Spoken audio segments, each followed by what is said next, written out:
Today we have a very important event here where basically the Aruba Chamber of Commerce presented the new board for the coming year. So every year we have of course changes within the board, and as well a new chairman, a new president of the board. So we had those elections.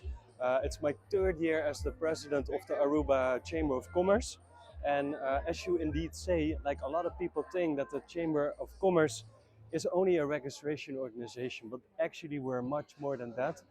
We represent the economy in the island, we represent the businesses on the island, we listen to them, we launch several surveys, but we invite them as well to come here and to speak to us.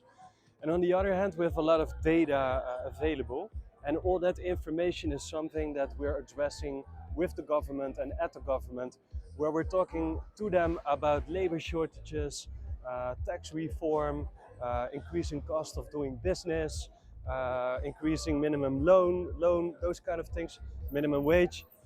So there's a lot of things happening on the island, and there's a lot of challenges that we clearly discuss with the government. And besides that, yeah, we do more than 30 trainings a year. We have an annual business seminar. We painted the whole building in and outside, so we modernized.